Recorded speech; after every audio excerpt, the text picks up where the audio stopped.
Bismillahirrahmanirrahim. Assalamualaikum warahmatullahi wabarakatuh. Alhamdulillah wassalatu wassalamu ala Rasulillah wa ala alihi wa sahbihi wa man wala. Wala haula wala quwata illa billah. Amma ba'd. Ikhwatul iman, para pemirsa Al-Madinah TV di mana antum dan antuna berada.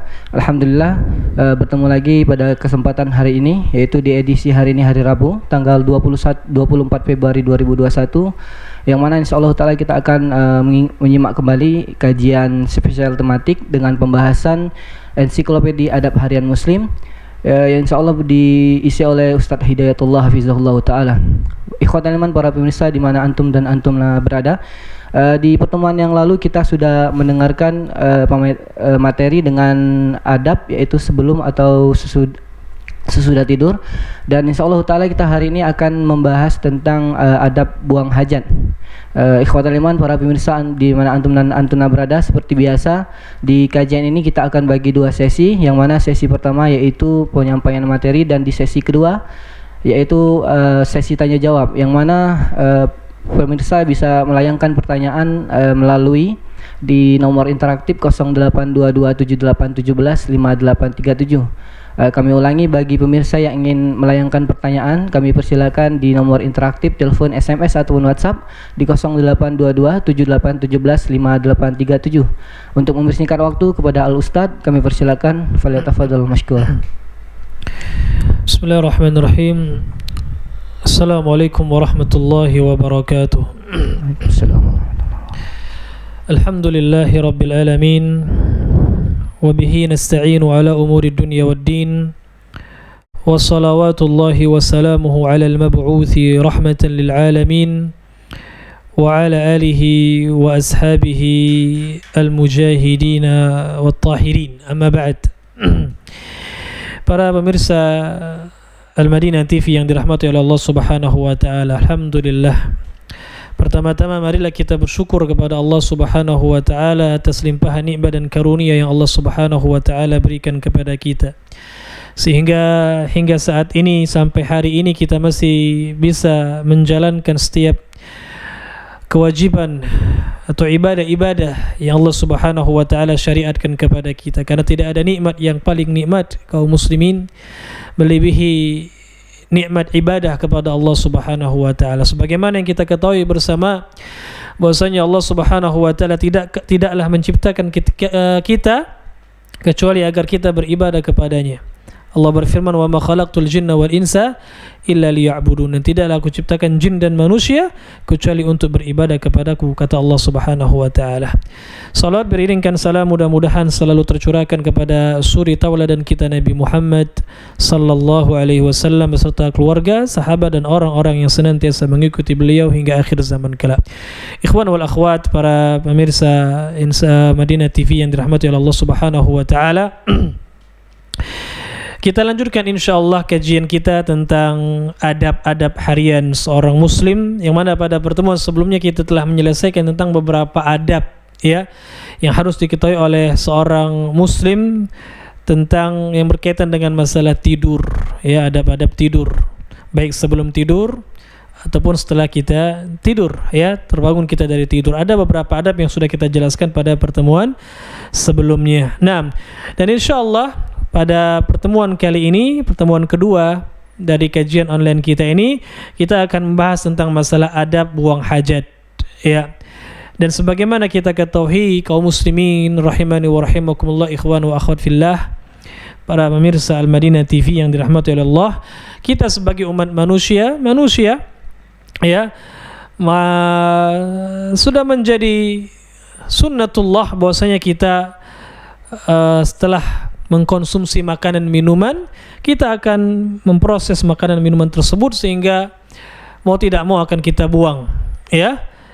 Nah, buang hajat ini menyangkut juga atau melingkupi buang air besar dan buang air kecil, wahai kaum muslimin rahimani wa rahimakumullah.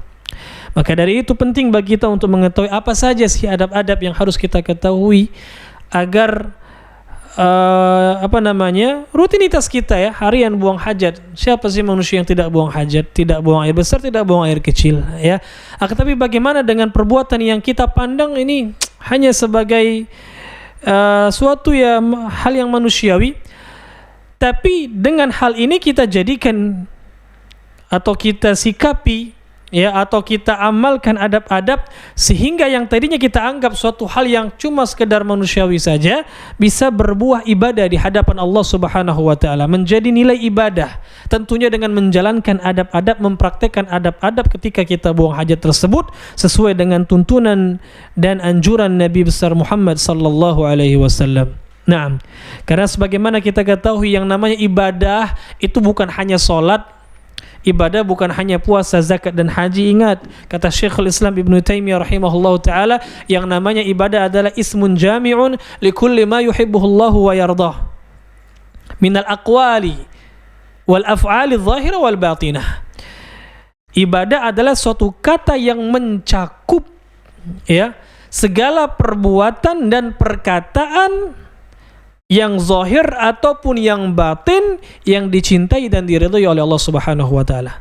Ibadah adalah suatu kata yang mencakup segala perbuatan dan perkataan yang zahir ataupun yang batin yang dicintai oleh Allah Subhanahu wa taala dan diridhai olehnya. Maka setiap perbuatan dan perkataan yang dicintai oleh Allah itu namanya ibadah. Termasuk adab-adab yang akan kita sebutkan nanti ya, itu adalah bentuk ibadah kita kepada Allah Subhanahu wa taala. Ya, nah, langsung saja kita jelaskan beberapa adab tersebut, adab buang hajat baik buang air besar ataupun buang air kecil. Nah, yang pertama, adab yang harus kita ketahui kaum muslimin, ikhwan wal akhwat fillah rahimani wa rahimakumullah, adalah at-tasatturu wal bu'du 'anil nas. Yaitu kita menutup diri kita dan menjauhkan diri kita dari pandangan manusia. Tatkala kita ingin buang hajat, maka tidak boleh ya kita di tempat yang terbuka di hadapan manusia, enggak boleh, harus menjauh ya, harus menjauh dari manusia. Lebih baik lagi kalau seandainya kita berada dalam ruangan ya, dalam toilet, dalam WC seperti itu, maka ini lebih bagus, lebih tertutup. Kalau seandainya kita sedang berada di perjalanan tidak menemui toilet atau WC, maka kita cari tempat yang jauh dari pandangan manusia. Ya, tempat yang jauh dari pandangan manusia. Baik, ini adab yang pertama. Jadi kita tasattur, yaitu menutupi diri kita jangan sampai terlihat manusia. Kalau seandainya ada tempat tertutup itu lebih bagus. Kalau tidak ada, kita di perjalanan misalnya sedang safar, tidak ada tempat tertutup, tidak ada toilet umum, WC umum, maka kita cari tempat yang jauh dari pandangan manusia. Ya, fa'an Jabir radhiyallahu an, dari Jabir bin Abdullah radhiyallahu an, beliau mengatakan kharajna ma'a Rasulillah sallallahu alaihi wasallam fi safarin. Pernah kami para sahabat keluar bersama Rasulullah pada satu perjalanan safar. Wa kana Rasulullah sallallahu alaihi wasallam la ya'til baraza hatta yaghiba fala yura. Dan adabur Rasul sallallahu alaihi wasallam, kalau beliau ingin buang hajat, tidaklah beliau buang hajat kecuali beliau menghilang dulu dari pandangan manusia. Fala yura. Sampai kata Jabir apa? Fala yura, tidak terlihat. Ya, artinya beliau menjauh dari para sahabat agar tidak terlihat. Karena sebagaimana kita ketahui bersama, kalau seandainya kita ingin buang hajat, ya mau enggak mau kita harus menyingkap aurat kita. Ya, maka cari tempat-tempat yang jauh dari pandangan manusia, tempat-tempat yang tertutup. Jangan sampai kita buang hajat di hadapan manusia, ya. Karena ini salah satu hal yang diharamkan di dalam syariat kita. Tidak diperbolehkan kita membuka aurat kita di hadapan manusia. Nah, jadi ini adab yang pertama yang harus kita ketahui bersama. Maka satu kesalahan kalau seandainya ada sopir-sopir ya yang sedang melakukan perjalanan lintas kota, lintas daerah, karena tidak mendapatkan tempat toilet umum atau WC umum, dia stop di pinggir jalan lalu dia buang air di situ. Ini salah satu yang menyelisihi adab ketika buang hajat. Ya, silakan buang hajat tapi coba masuk ke tempat yang jauh dari pandangan manusia. Adapun di pinggir jalan, wah ini tempat yang bisa jadi dia akan dilihat manusia.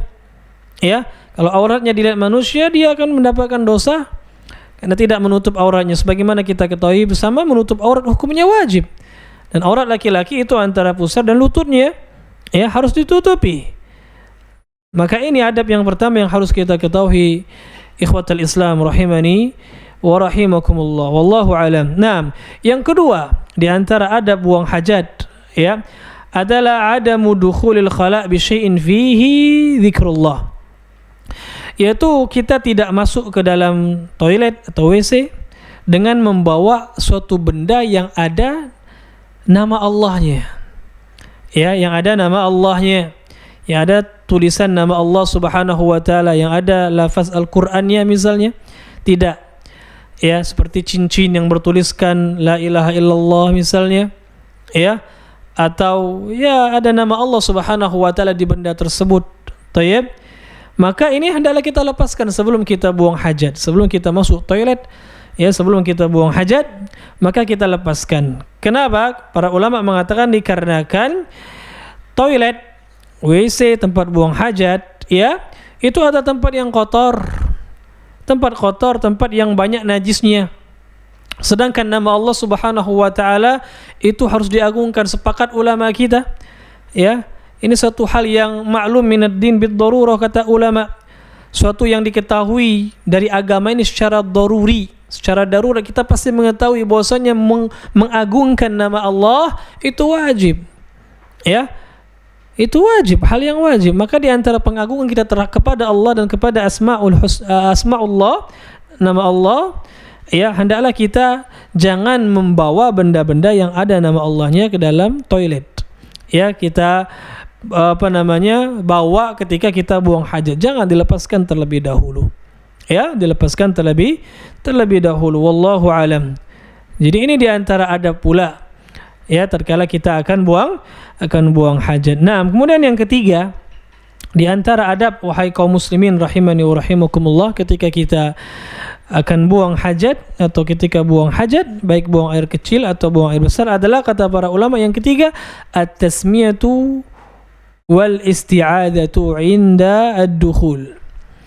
Yaitu membaca bismillah dan berlindung kepada Allah dari syaitan. Ya, membaca bismillah dan berlindung kepada Allah dari syaitan ketika kita akan masuk toilet, ya, masuk WC.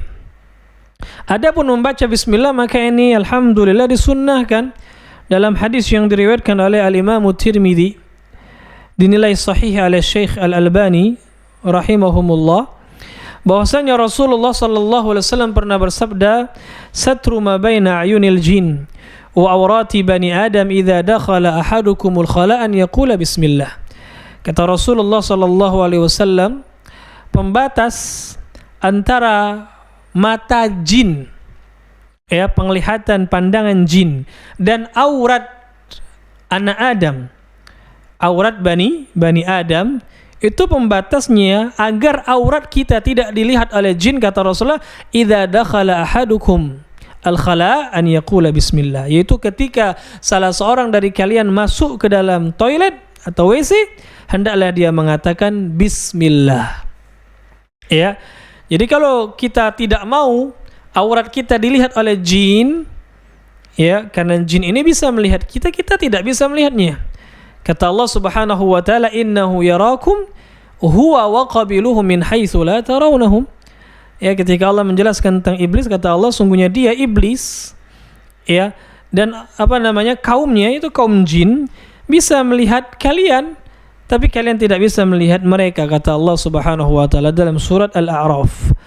Maka kalau kita enggak mau aurat kita dilihat oleh jin, baca bismillah ketika kita masuk toilet.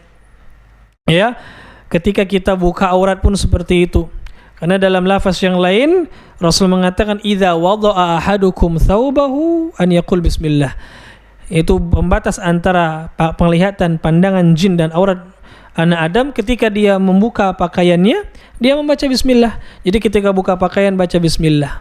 Ya, baca bismillah agar aurat kita tidak dilihat oleh jin. Dan ketika ingin buang hajat, masuk toilet juga kita membaca bismillah. Nah, adapun berlindung dari syaitan, isti'adzah, itu sebagaimana dalam hadis yang muttafaqun alaih, diriwayatkan oleh Imam Bukhari dan Muslim dari hadis Anas bin Malik radhiyallahu an, beliau mengatakan, kana Rasulullah sallallahu alaihi wasallam idza dakhala al-khala qala Allahumma inni a'udzubika minal khubuthi wal khaba'ith. Kata Anas bin Malik radhiyallahu an, dahulu Rasulullah sallallahu alaihi wasallam Apabila beliau masuk ke dalam toilet ingin buang hajat, maka beliau mengatakan Allahumma inni a'udzubika minal khubuthi wal khaba'ith. Ya Allah, aku berlindung kepada Engkau dari jin laki-laki dan jin yang wanita. Jadi kita berlindung kepada Allah dari syaitan, dari jin, ya, dari syaitan tentunya yang memberikan pengaruh buruk kepada kita ketika kita masuk ke toilet, ketika kita ingin buang hajat.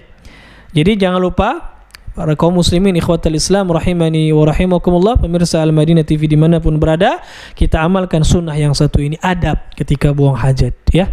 Jangan masuk-masuk saja. Jangan lupa bismillah, Allahumma inni a'udzubika minal khubuthi wal khaba'ith, ya. Dan kebiasaan atau amalan itu kalau tidak dibiasakan ya enggak akan bisa terbiasa, ikhwan wal akhwat. Maka harus kita biasakan. Jadi ketika kita akan masuk toilet atau WC, jangan lupa ya bismillah dan membaca doa Allahumma inni a'udzubika minal khubuthi wal khaba'ith. Taib. Naam. Kemudian yang keempat di antara adab ketika kita akan buang hajat adalah taqdimur rijlil yusra fid dukhul wal yumna fil khuruj. Itu kita mendahulukan kaki sebelah kiri ketika masuk toilet, ya. Kalau masuk kaki kiri, tapi ketika keluar kaki kanan dahulukan, ya. Ini sunnahnya. Memang tidak ada dalil yang khusus, akan tetapi dalam hadis Aisyah radhiyallahu anha beliau pernah mengatakan kana Nabi sallallahu alaihi wasallam yu'jibuhu tayammun, adalah Rasul sallallahu alaihi wasallam beliau sangat senang mendahulukan anggota yang sebelah kanan, anggota tubuh sebelah kanan itu dalam perkara-perkara baik. Dalam perkara-perkara yang baik. Maka kalau perkara yang tidak baik kata para ulama, dahulukan yang kiri, gunakan yang kiri. Makanya ketika kita masuk ke toilet, karena masuk ke tempat yang kotor, yang kita buang kotoran di situ najis, ya, maka kita dahulukan kaki yang sebelah kiri. Tapi ketika keluar, kita dahulukan kaki yang sebelah kanan, ya. Kemudian Al-Imam Nawawi rahimahullahu taala menukilkan ijma' para ulama tentang disunnahkannya perkara ini. Ini perkara yang disunnahkan berdasarkan ijma' ulama sebagaimana yang dinukilkan oleh Al-Imam An-Nawawi rahimahullahu taala. Maka kita dahulukan kaki kiri kita ketika masuk toilet. Ketika keluar dahulukan kaki yang sebelah kanan. Ini diantara adab, ya. Jangan terbalik. Dan ingat sekali lagi ini harus kita biasakan, ya. Kita jadikan rutinitas kita sehingga kalau sudah terbiasa, alhamdulillah, insyaallah jalan dengan sendirinya, ya. Barakallahu fikum. Nah, yang kelima di antara adab buang hajat yang dijelaskan oleh para ulama adalah ada mustiqbalil qiblati wastidbariha idza kana fil khala atau idza kana fil bunyan, yaitu ada mustiqbalil qiblah, tidak idza kana fil khala, afwan, ada mustiqbalil qiblah wastidbariha idza kana fil khala. Kita tidak menghadap dan tidak pula membelakangi kiblat. Tidak menghadap dan tidak membelakangi kiblat ketika buang hajat. Akan tapi di mana para ulama mengatakan apabila kita buang hajatnya tidak di dalam toilet. Seperti tadi kita misalnya sedang dalam safar perjalanan, tidak menemukan tempat buang air, ya, maksudnya toilet umum, isi umum, kita buang hajat di tempat atau di tanah atau di hutan, ya. Seperti itu, maka kita menjauh dari pandangan manusia. Nah, di situ kita tidak boleh buang hajat menghadap ke arah kiblat. Maksudnya di tempat yang bukan toilet tadi, bukan di tempat tertutup yang di ruangan, bukan. Ya. Nah, dalam tempat yang seperti itu kita tidak boleh menghadap kiblat dan tidak boleh membelakanginya. Adapun kalau kita di dalam ruangan, di dalam toilet, maka wallahu alam terjadi khilaf di antara para ulama. Ya. Pendapat yang lebih kuat insyaallah kalau di dalam ruangan, dalam toilet, dalam WC, maka hukumnya tidak terlarang, ya, maka hukumnya tidak terlarang. Kenapa kita membedakan di tempat yang terbuka tadi, tidak tertutup tadi, ya, bukan dalam toilet tadi, kita melarangnya menghadap kiblat dan juga membelakangi kiblat, sedangkan ketika di dalam toilet kita katakan boleh karena ada dua hadis. Hadis yang pertama adalah hadis Abu Ayyub Al-Ansari radhiyallahu an, beliau mengatakan bahwasanya Rasulullah pernah bersabda idza ataitumul ghaita fala tastaqbilu qiblata wa la tastadbiruha bi baulin wala bi ghaitin walakin syarriku aw gharribu. Kata Rasulullah, apabila kalian mendatangi ghaid, tempat buang hajat, kalian ingin buang hajat, maka janganlah kalian menghadap ke arah kiblat, jangan pula membelakanginya, baik dengan kencing ataupun buang air besar. Ya, jangan menghadap dan jangan membelakangi, kata Rasul sallallahu alaihi wasallam. Ya.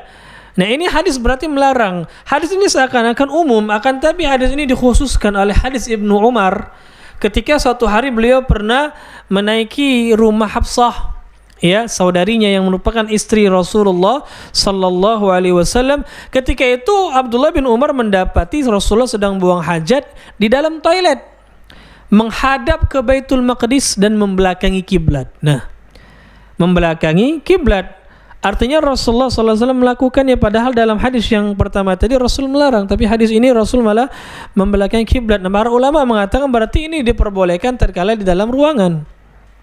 Ya, kalau bukan dalam ruangan maka terlarang. Dan ini pendapat yang lebih kuat insyaallah. Ya, sebagaimana kata Ibnu Hajar Al-Asqalani, hadza a'dalul aqwal, di pendapat yang paling pertengahan. Pendapat yang paling pertengahan, karena dalam masalah ini memang terjadi khilaf di antara para ulama, tapi inilah pendapat yang lebih tepat insyaallah. Ya, wallahu alam. Naam. Kemudian yang keenam, ikhwatul iman rahimani wa rahimakumullah, di antara adab buang hajat adalah adamul kalami athna qada'il haja illa li hajah. Yaitu kita tidak berbicara, tidak ngobrol, ya, ketika buang hajat. Ini di antara adab. Ya, jangan ngobrol, baik ngobrol dengan keluarga kita yang ada di rumah ketika kita sedang buang hajat, kita ngobrol dengan istri kita dengan suami, istri dengan suaminya misalnya. Maka ini di antara adab yang tercela, ya, tidak baik.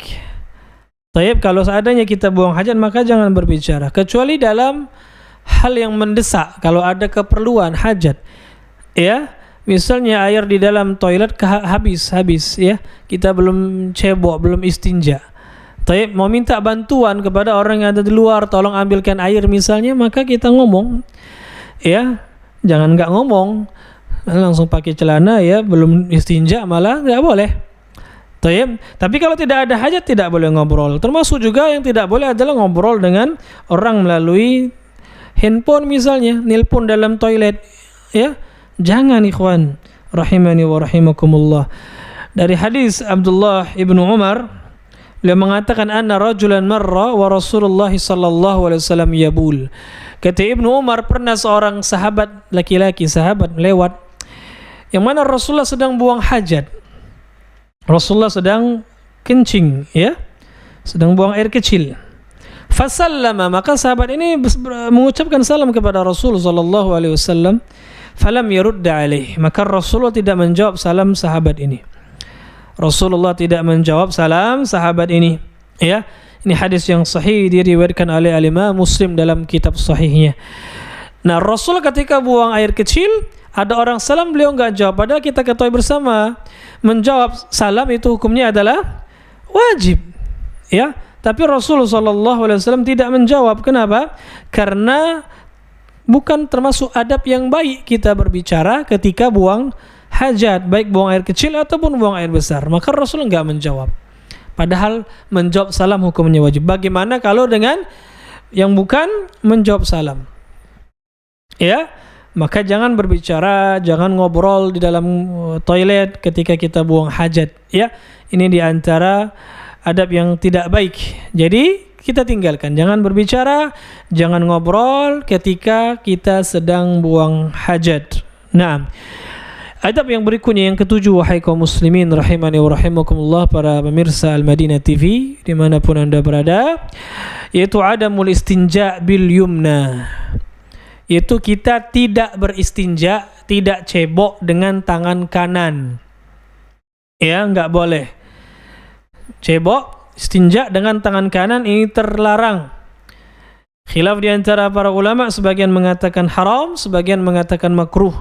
Pendapat yang mengatakan haram itu lebih dekat kepada zahir dari hadis.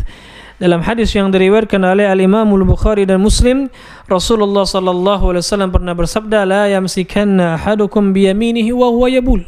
Janganlah salah seorang di antara kalian memegang zakarahu, kemaluannya, biyaminihi dengan tangan kanannya. Ya, wala wa huwa yabul, dalam keadaan dia buang air kecil. Wala yatamassa fil khala' biyaminih, dan janganlah dia cebok dengan tangan kanan. Jadi memegang kemaluan tidak boleh dengan tangan kanan, tangan kiri, ya. Cebok juga dengan tangan kiri, tidak diperbolehkan dengan tangan kanan. Ya, tidak diperbolehkan dengan tangan kanan, wahai kaum muslimin rahimani wa rahimakumullah. Ya, maka untuk yang kidal, ya, yang dari lahirnya dia menggunakan tangan kirinya, ya kan? Maka ini mau nggak mau dia harus rubah kebiasaan ini, ya. Bisa diusahakan wahai kaum muslimin, ikhwatal iman rahimani wa rahimakumullah, ya. Bisa diusahakan. Ya, antum yang dari lahirnya kidal seperti itu, dari kecilnya terbiasa tangan kiri, itu harus merubah.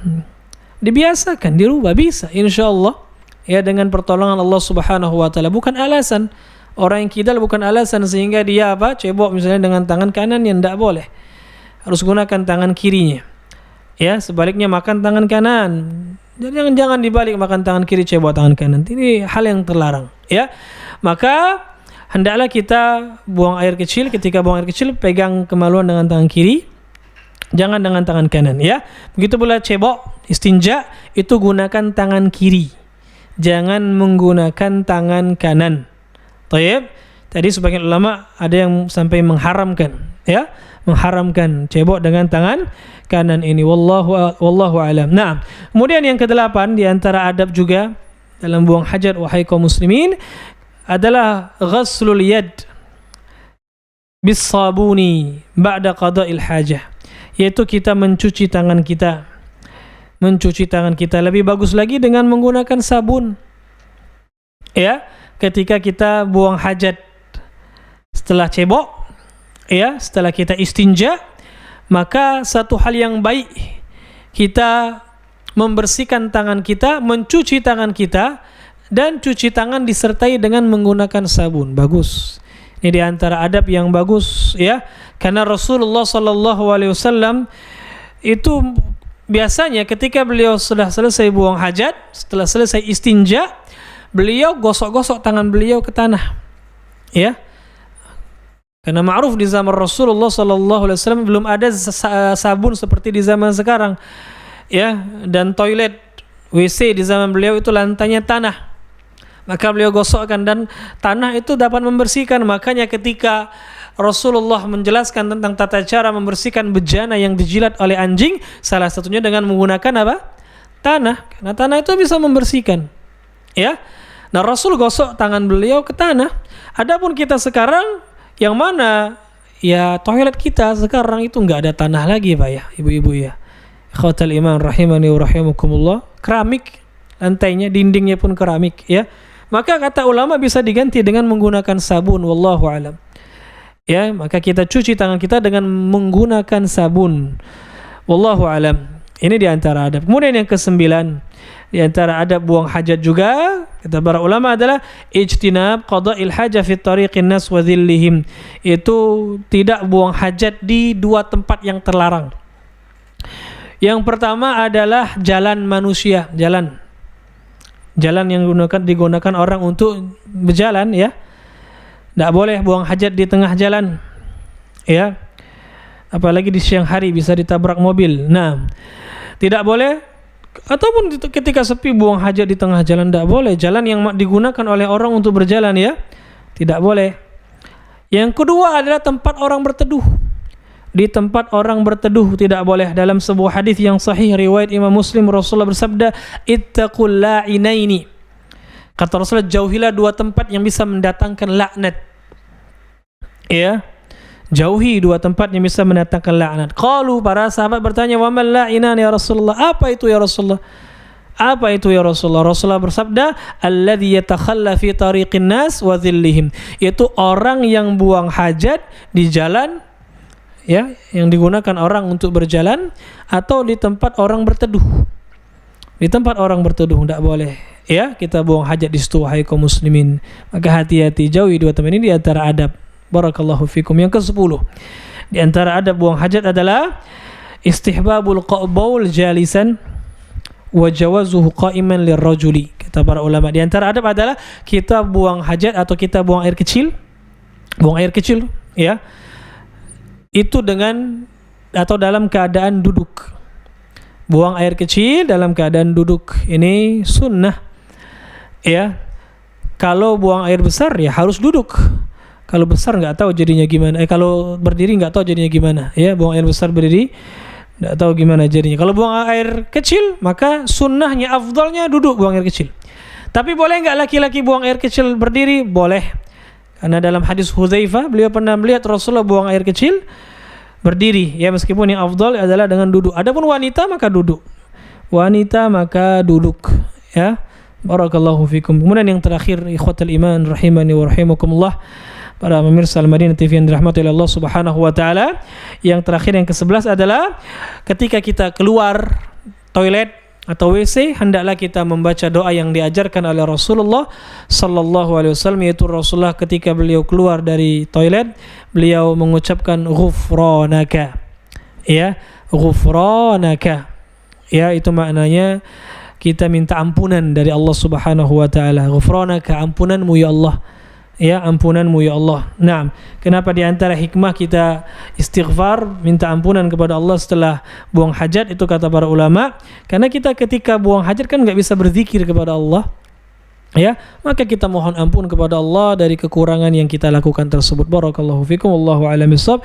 Inilah adab-adab buang hajat yang bisa kita pelajari bersama, mudah-mudahan bermanfaat dan bisa kita amalkan pada kehidupan kita sehari-hari. Barakallahu fikum. Silakan kita buka tanya jawab. Materinya semoga dapat disimak baik dari pemirsa Al-Madinah TV yang ada di rumah. Alhamdulillah, kita sudah memasuki di sesi tanya jawab, dan sebelum kita masuk, bagi yang bertanya kami ulangi sekali lagi, silakan melalui telepon, SMS ataupun WhatsApp di nomor interaktif di 082278175837. Alhamdulillah sudah ada pertanyaan yang masuk, Ustaz, dari Instagram, dari Lisa di Jakarta, Ustaz. Assalamualaikum warahmatullahi wabarakatuh, Ustaz. Waalaikumsalam warahmatullahi wabarakatuh. Izin bertanya, saya mendengar ceramah Ustaz di YouTube tentang talak suami yang tidak berkehendak itu tidak sah. Seperti seorang suami yang sedang mengajarkan istrinya tidak jatuh karena suami tidak niat. Kronologinya seperti ini, Ustaz. Waktu itu saya dan suami ingin bertanya ke Ustaz tentang masalah talak. Alhamdulillah masalah kami sudah selesai.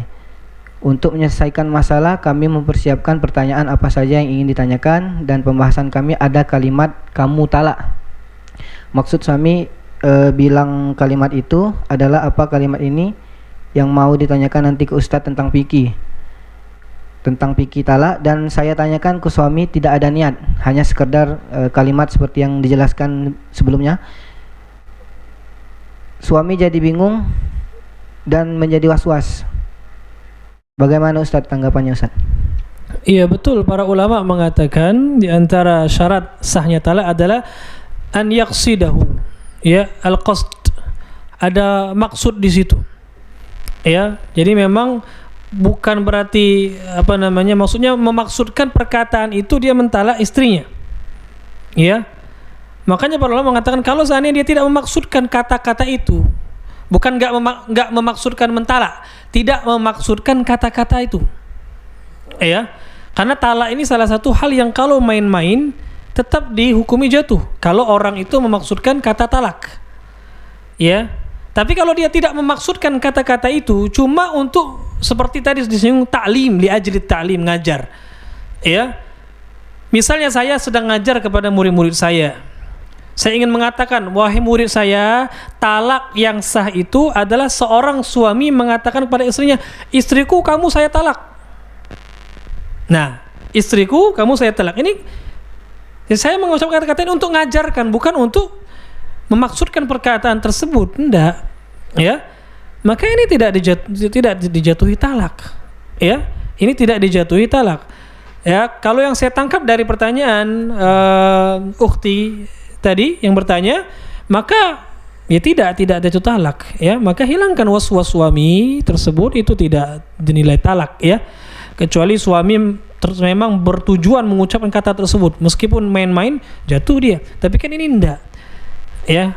Cuma menghikayatkan apa namanya, dia tadi mau datang ke ustadz tadi, ya kan, mengatakan hal itu, maka ini enggak dihukumi talak, ya.